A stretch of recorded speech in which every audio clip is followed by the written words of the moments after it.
For those that have never joined a Niqashna talk, this is usually a debate, but with Hague, we've heard 4 different stories. For those that are not familiar with the word Niqashna, it just means our discussion. And we heard their stories, but it's time that we all engage in this discussion with questions, comments, could be focused to a speaker. For the whole panel, it's up to you guys. So while you come up with whatever it is you want to share, I'm going to start with a question, and I really hope it does not come off as a naive question. But I genuinely want to understand, why do we have a topic with such a title? Why do we have a topic that says, what would you vote for her? Why isn't it, would you vote? Question mark. Why do we have to single out females when timelessly they show that they are equal, if not on some occasions, maybe most occasions, superior to their male counterparts? So I would like to hear it from you guys to understand what is the problem and to start contemplating, discussing what the solutions could be. And that's my question to you guys. So if anybody wants to take a crack at it, mic is yours. Go for it. I actually never felt the need to compete against men. And I just think any Kuwaiti lady that would run or decide to go in any sector, she will succeed. I think it's just the norms that we're not used to seeing women in politics. But I think with time, we're going to see a lot of them. Thank you for your contribution. Any other contributions? Any other questions? Feel free, floor is yours. We do have a few minutes. Yeah, sure. I'll just, we can have a mic over there, please. Go for it.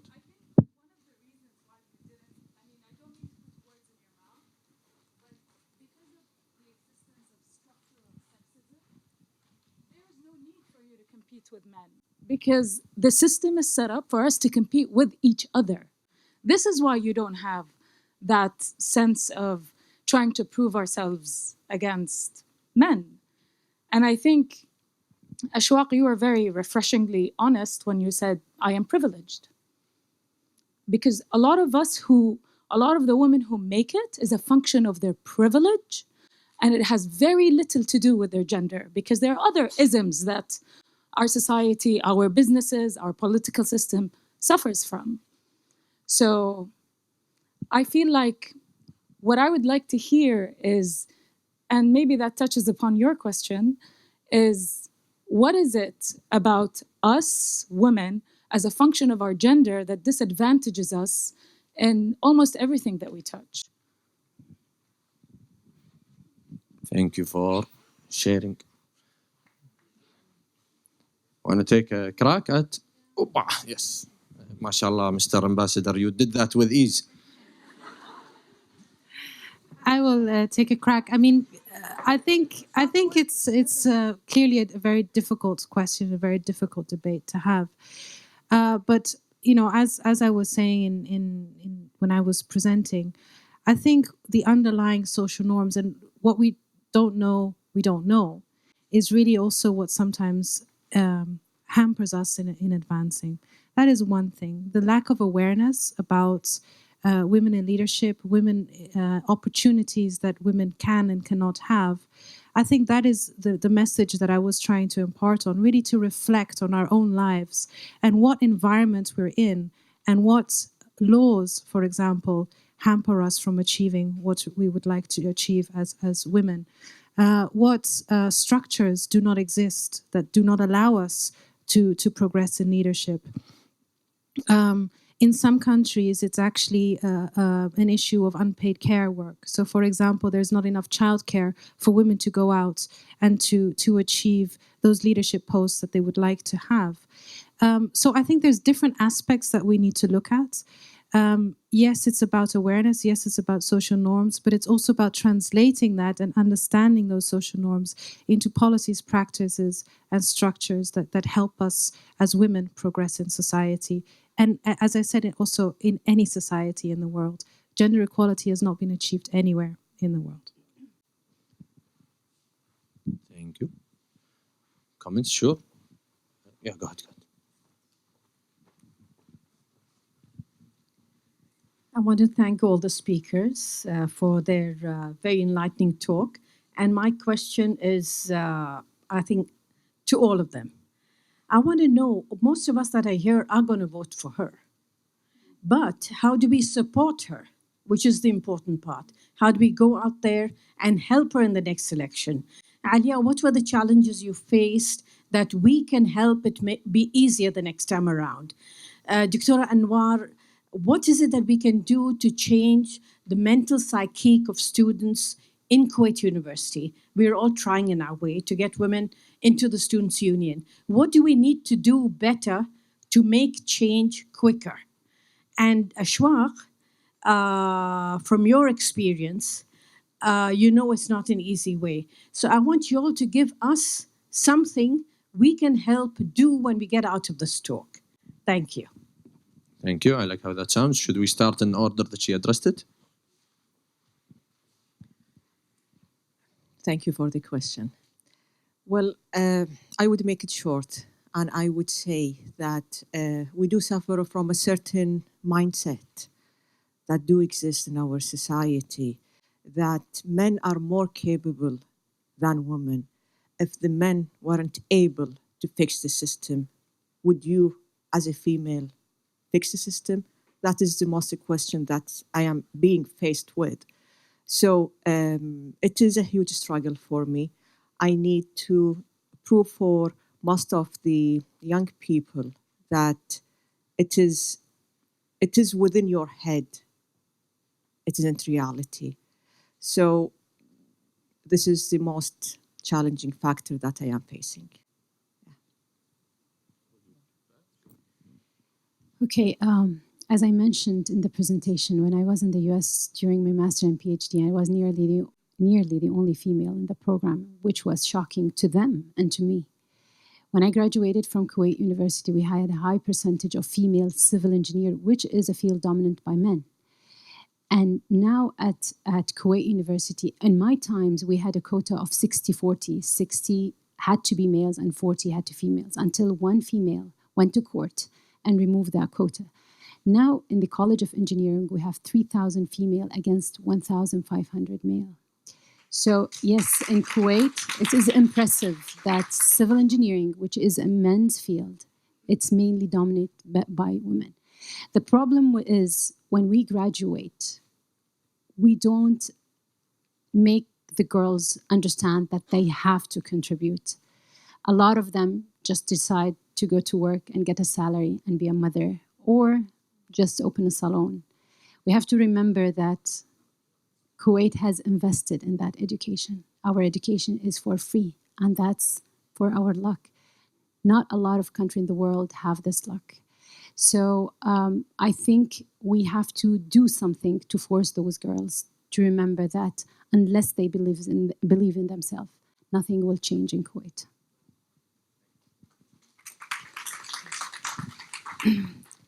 Thank you. A lot of people ask the question, what makes some people go further than the others?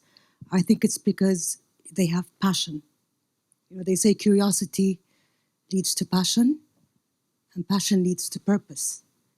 If you believe in something and you have the passion to work on it, there's no reason why you can't succeed unless there's a world war. But you can't just sit there on the chair and take for granted that somebody's going to actually listen to you. You're a woman in this part of the world. Women, even in the other part of the world, are still having problems. And regarding the comment by the beautiful lady there, regarding privilege, yes, my privilege was in my education. I had to give my parents credit in such a way. But I haven't taken 1 dinar since 1998 from my family. And I love cars, okay? Okay, they're all mine, yeah.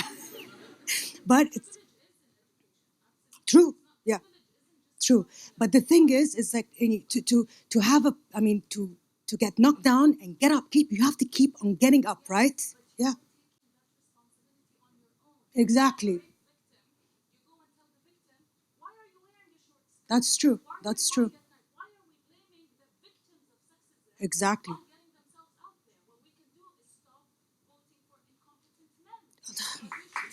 Definitely. So, sorry, incompetent men and women. Yeah. Yes.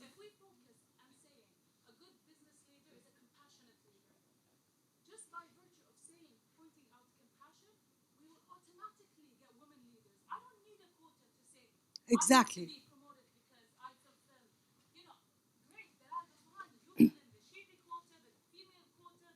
I'm sorry for that. I'm sorry you have to say that.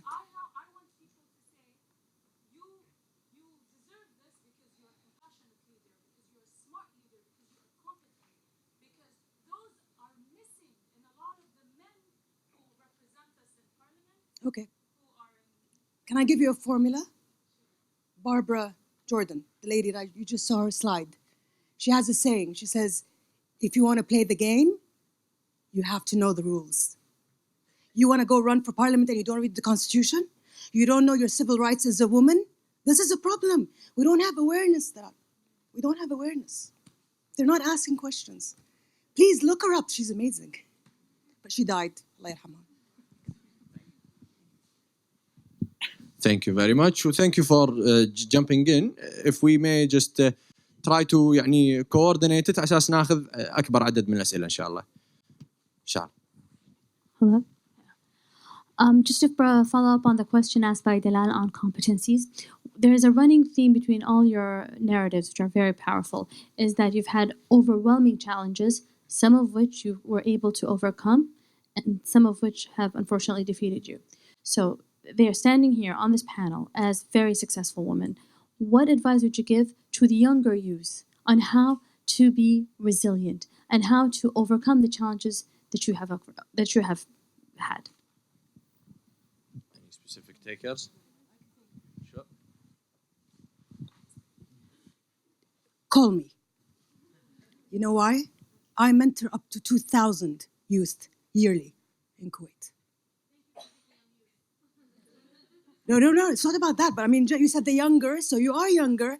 So I believe that if you find yourself a mentor, okay, and by the way, mentors aren't necessarily fantastic. There are some things in me that I really hate, okay? But I'm good at some things that I can help them with. So I think that the young generation need to have the guts and the grit to pick up the phone or go and ask somebody for help. If you're not going to ask, nobody's going to answer. So I believe in mentorship programs. I would like to tell everybody here, Kuwait now is very advanced in the SME mentorship programs. There are so many incubators and accelerators out there. I'm a mentor in many of them. Ask questions. يعني في مثل اللي هو ما خاب من سأل صح؟ فيعني yes. Go ahead. I don't know if, this is on. Thank you all so much for sharing such personal stories, because I think that's what connects all of us, that humanity and that ability to be vulnerable and share difficulties. So thank you very much.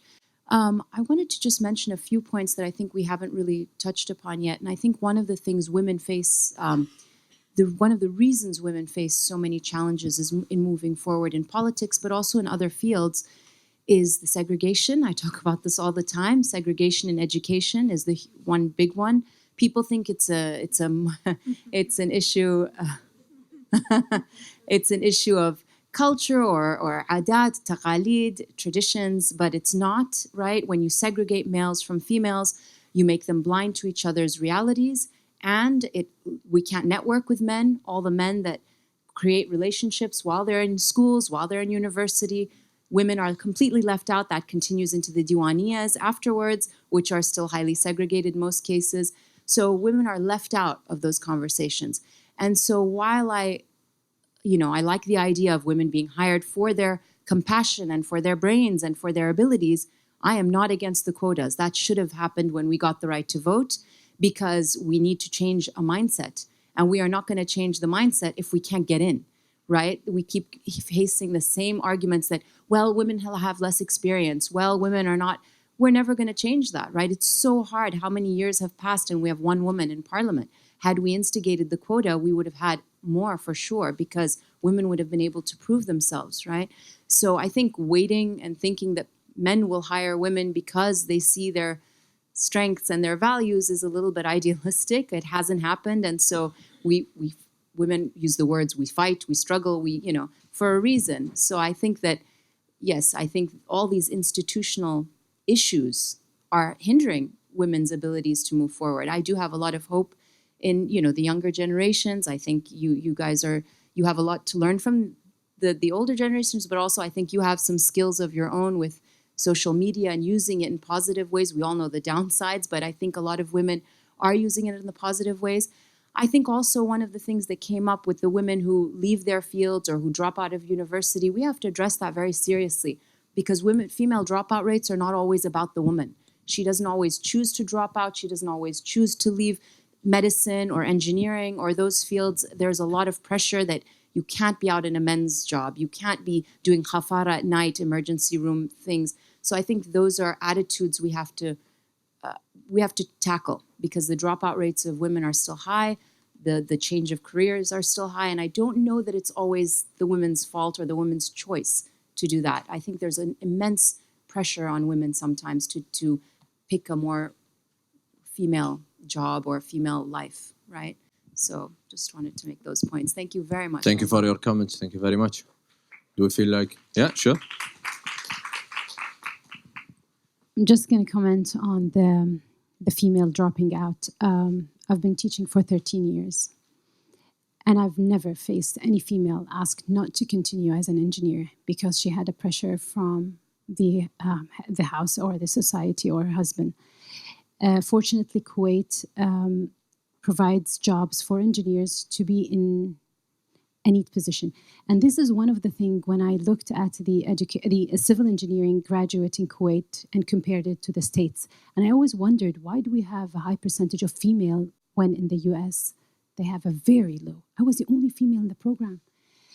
So when I looked close to that, I found out that the graduate of the States usually are part of the contracting companies, and that's a rough field, while our graduate are always our owner rep.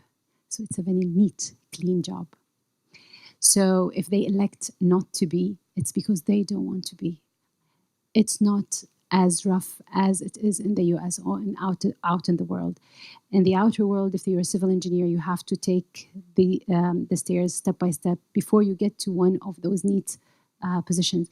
In our case in Kuwait, usually we either in the ministries, and we're always usually owner rep. Fortunately, I started now working in the field, and I found a lot of female going to the contracting companies and the consulting company, and this is very promising. But mainly, whoever leaves engineering, it's because they don't want to do that. We have a problem that when we graduate with a high GPA, then the choice is always engineering or education. We have to change that. We have so many other fields that are so beautiful that a woman could go through. But it's no, if you have a high GPA. And because they removed the quota, so mainly females have the highest GPA. So that's why we have a lot of females in engineering. Yeah. Yeah. So just reflecting, and of course I'm not you are the experts on the Kuwait environment, but just reflecting a little on what you said about the youth, the opportunities for the youth, the social media, but also the importance of moving in spaces that are not necessarily the spaces that we're comfortable in. Stepping into spaces where we actually confront those that perhaps might not be with us in the thinking that we have. And I think that's the kind of networking that needs to happen. The networking where we step and have conversations with those that are not converted. And I think that really is important, and creating that dialogue is really part of that. And I think one strong thing as well is engage boys, young boys, men, in the dialogue in a constructive way, at schools, in the spaces where they feel most comfortable. And I think that really will change practices and awareness. Thank you very much. Yeah. Go ahead. I would love to add to Dr. Lubna's question. What do you need the support? But I'm asking, how can we across the board for other cultures in our society. I would say it in Arabic. الدوائر اللي برا الدائرة الخامسة، الدائرة الرابعة. How can we cross that? And the mindset of the woman there, because most of the votes, so the numbers of percentage of women is there, who is like in the morning you're gonna vote for this man, especially now with the one vote, it's like you're gonna vote for Flan, and that's it. And she doesn't care about him, what he's gonna do. This is what we need. Not this. This is a topic I'm gonna ask. Would you vote for her? How can we change the mindset there? How can we cross the line there and educate them and support them and give them the awareness that we are looking for? It's not easy access society. How can we do that? Any takers? Yeah, we have the same. We have the same faces in everywhere. When you go to women's societies, women gatherings, we are the same. We support each other, but we need more in the other side of the country. I mean, if I could answer that question, trust me, I would. But I'm turning to them. Yeah, sure. Just to second what you said, in 1995, we won the election. And part of our program was to educate girls on different type of engineering or different field of engineering. So we chose a school in every محافظة, district. So we went and chose a school in every district, and we left Al Jahra out. So I told them that's not fair. It's either we do them all or we don't do them. So we decided to go there. And part of the people that were with us in the team, his wife was a teacher in one of the schools. And at that time, it was easier to access schools than nowadays. So we decided to go to Jahra. We were 5 females, none of us with a veil, and driving, we went to Jahra. I'm talking 1995. So we get into the school, and they had all the girls in one room, and we started talking about engineering. And then suddenly my friend asks me, do you think any of them want engineering? And we had a hidden agenda behind that, is because when those people would come to engineering, they would recognize our faces and they would vote for us. So we asked them, anybody going for engineering? None. So my friend said, you know what, just let's close the discussion and let's leave. We're wasting our time. So when we went out, I had the girls with a piece of paper putting it on top of our head. And it was very weird. And when I asked her, why do you do that? She said, because the sun is very hot on your head. That day, I felt so bad. To them, we were aliened. I went back home and I told my parents, I will be a math teacher. I was in engineering. I will be a math teacher and I will work in Jahra. But what happened, fortunately, I got a scholarship. I worked at the university. And when I was back in Kuwait, we had females from Jahra being students in Kuwait University. So yeah, you're right. You're absolutely right. Thank you. Go ahead.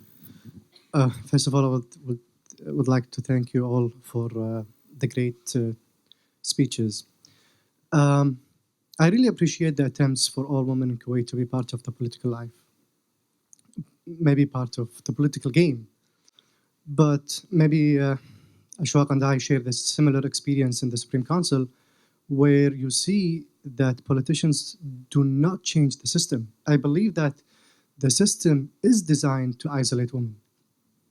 So if you really want to achieve a reform, it should be through education, which is, we don't see as many figures, women figures, that seeks to change the education, which is the source that the system use to shape people's mind.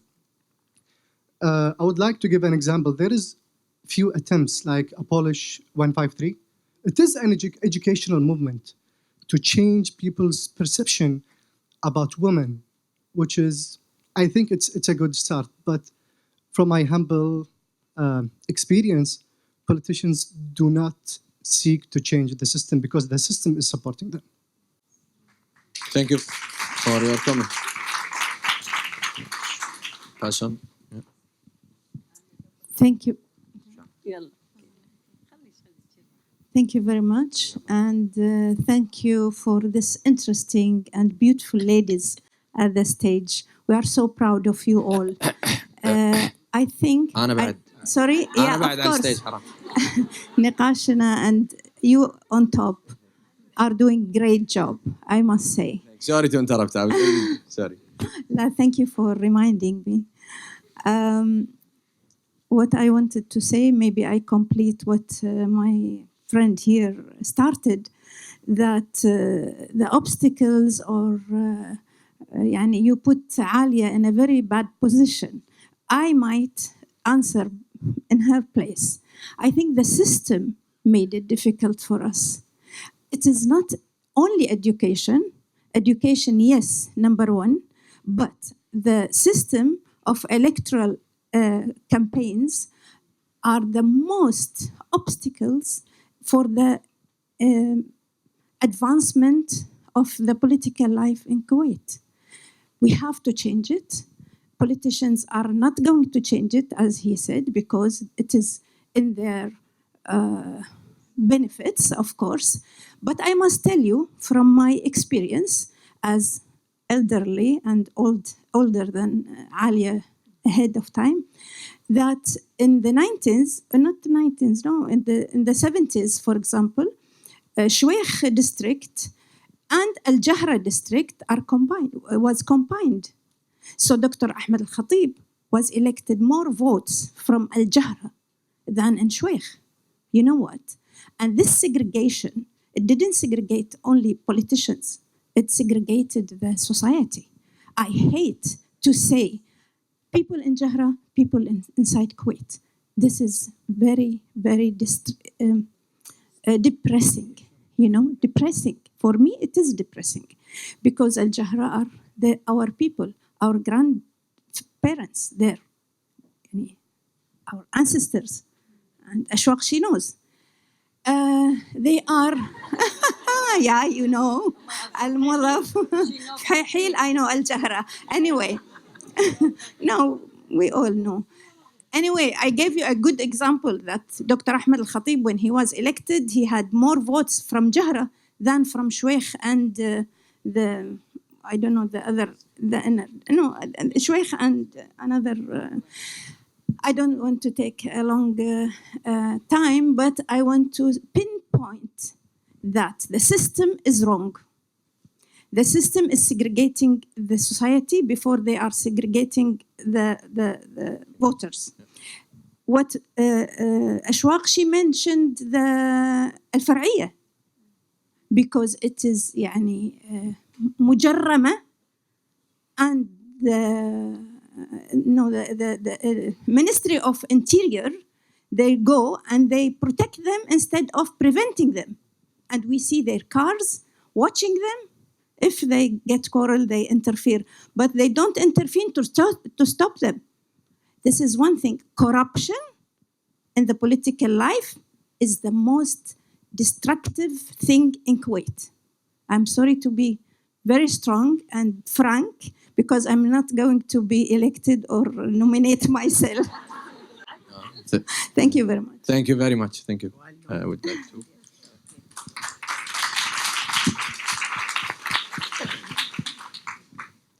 Stada Lulu, I do agree with you, okay? But I need to mention some points in here. When we say politicians and systems, we need to have a third element in here, awareness.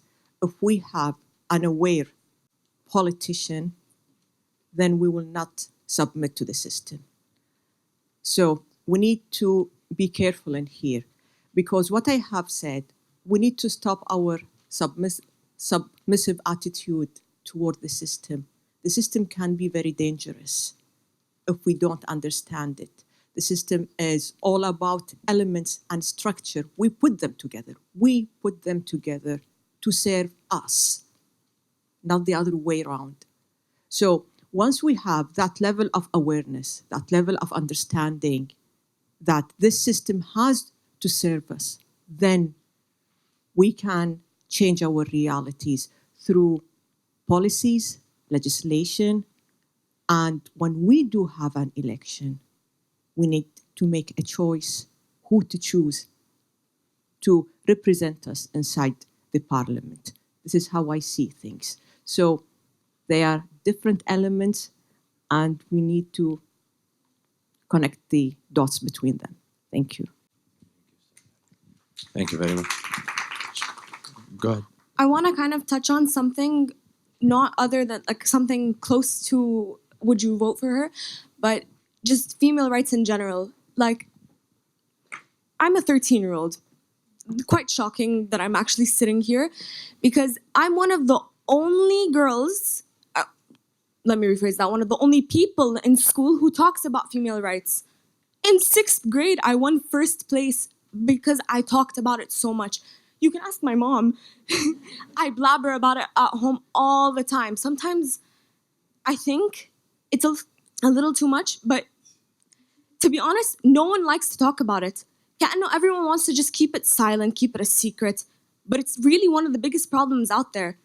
We have a literal day, we have a national holiday or an international holiday for women in general, but no one seems to take into account that we have rights. Like you were saying, the system is flawed. We have pretty much no rights, and we don't have as much, how can I say it? We don't have that much ambition, or like, I can't think of the word, but we don't have enough drive to go forward to get what we want. Like, we try as much as we want, but again, the system is flawed and it never ends up happening. What do you guys think on that? Thank you for sharing your points, your comment. Sure, go ahead. Yeah. Thank you so much for that comment. It's really great that you're here, and you're only 13, but you're very vocal and you're very aware. So you actually are an example of change that can happen and change that can be imparted on your peers. So thank you very much. But I also just reflecting on what you were saying. How do we actually bring about change, and how do we respond to the environment that we're in?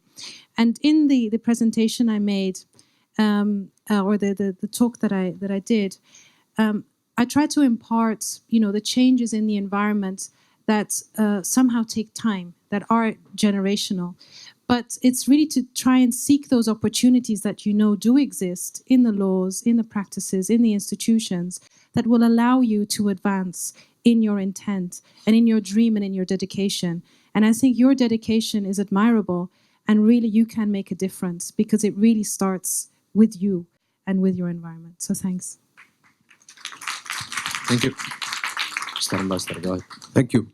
Now, first of all, I thank the ladies for the personal stories that we got, and also the participants in the discussion about all the opinions that we got. In my country, it was 100 years ago that the first time females could be elected in parliament. It took almost 50 years before they came in a certain numbers. You had 1 or 2, but I think it was the 60s, 70s that you had the first female minister, although it was possible. To get this done, we had the political parties, because there was a moment that the political parties say, so we cannot only give men as candidates, but we have to have it, let's say, 50-50, the list. So that was the big trigger to get females, ladies, in parliament. In Kuwait, we don't have political parties. If you are a woman and you want to be elected, you have to do it by yourself. They don't help you. So, of course, I have no opinion how to do it. I shouldn't have an opinion about it. But political parties could help very much to get more women elected. But if this is not the case in Kuwait, so there's also another way. It's quota, the quota system. Because if it doesn't come automatically, you could also make, let's say, in the legislation, at next time we need 20% or 30% female have to be elected. So my question is, especially to the two ladies who indicated maybe they would like to run in 2020, end of this year, for parliament, what do you think about, first, political parties, secondly, a quota system? Ladies who are gonna run? Yeah. Thank you, Your Excellency, for the question. First, I'd like to tell you that I was appointed by His Highness the Emir in the Supreme Council for Planning and development. And my term ends actually after the elections. So I believe it's unethical and very conniving if I run for elections and I already have a position in government where I am doing something. So that's my opinion. Thank you. Opinion on political parties? Anybody wants to take that? على راحتك. All right. Hello. Go for it. Good evening everybody. معكم نبيلة العنجري. أنا راح أتكلم بالعربي سوري يعني أريح لي. أنا من أول المشاركات في الانتخابات 2006. وأولاً قبل لا أتكلم عن الموضوع اللي بتكلم فيه أنا فخورة جداً مثل ما قالت أختي لولوى بالثلاث وردات الكويتيات وضيفتنا الجميلة. وأفتخر أيضاً أن نسبة كبيرة من العنصر النسائي الكويتي موجود هنا وهذا هو العادة يعني كالمعتاد العنصر النسائي فعال جداً بالكويت. أتكلم لكم قليلاً عن تجربتي في الانتخابات 2006 و2012 ولم أحقق طبعاً نجاح ولكن في 2006 كنت مع الدكتورة رولا حققنا أرقام كانت يعني قريبة أو مخيفة نوعاً ما ووصلنا إلى أرقام جيدة جداً في أول تجربة للمرأة الكويتية بخوضها للانتخابات. أذكر الدكتورة رولا جابت 1550 وأنا جبت 1150 بمعدلات ذيك الأيام وعدم معرفة الحملة الانتخابية والمرأة بالانتخابات أعتقد أنها كانت أرقام جيدة جداً. التجربة كانت ثرية جداً. النجاح فيها بخوضنا كنساء كويتيات لأول مرة أننا لم نكن نعلم عن موضوع الانتخابات تماماً حتى كان يعني في الانتخابات اللي ما قبل هذه الانتخابات لم يسمح لمرأة تضع كرسي واحد في أي مقر انتخابي. كنا يمكن نجلس في السيارات نستمع لبعض الحملات الانتخابية في المقار كنا نقعد بالسيارة ونسمع لكن لم يسمح لأي مرأة دخول مقر انتخابي قبل انتخابات 2006. القضية قضية بعد الانتخابات وبعد لا يعني تتسكر المقرات الانتخابية تدخل المرأة مرة أخرى إلى البيوت ويخرج الرجال مرة أخرى إلى الدواوين والاحتفاليات الخاصة ولذلك المجتمع الذكوري يهيمن على الحياة الاجتماعية وبالتالي الحياة السياسية بالكويت. فدخول المرأة لهذا المعترك السياسي ودخول الانتخابات تحتاج أيضا ما خارج هذه القاعات. أي امرأة تحتاج أو ترغب بالنزول للانتخابات يجب أن تدخل المعترك الاجتماعي من خلال الدواوين ومن خلال يعني المجتمع الرجولي الذكوري في الكويت. القضية أيضا مو بس قضية انتخابات امرأة.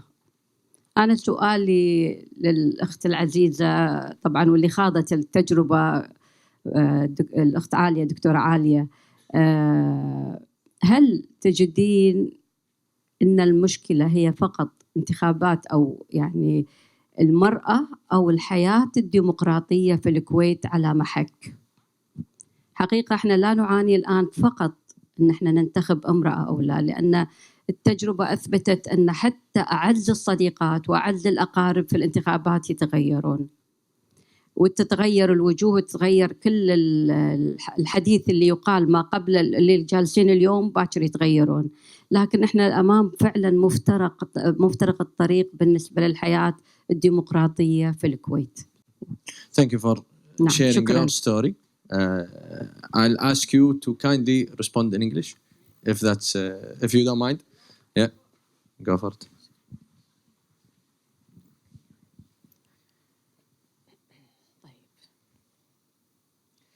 Well, actually, okay, just let me rephrase in my head. Now, what you were saying is that we don't mainly have a political issues, but we do have like a social issues.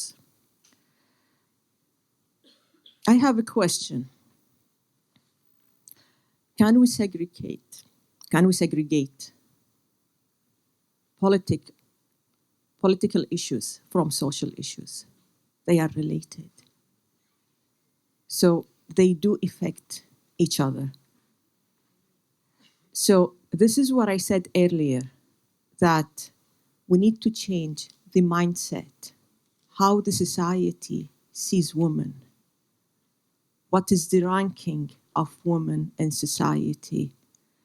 We need to look into our priorities. Where do I rank women in my own priority list? What is my own preference about women? So those issues, it is within our internal world, not the external one, but the reflections of what we believe is seen in the outer world. So no, I cannot separate them. I need to go to Duania. I need to go to receptions. I need to be everywhere.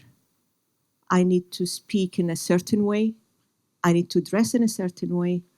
I need to do all of that, regardless of my content, regardless of my beliefs.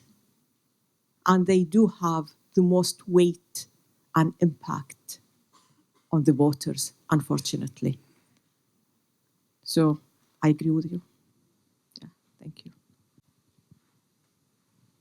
Thank you very much. With that being said, I do apologize if we did not take some of the questions, some of the people that did want to ask.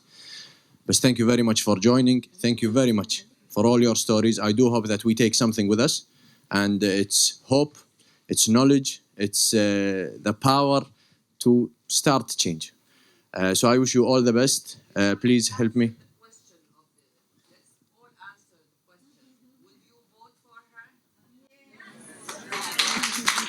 Thank you very much. Thank you, speakers, very much. يعطيكم العافية. إن شاء الله. إن شاء الله. يعطيكم العافية. أهلا وسهلا. Thank you, أستاذة.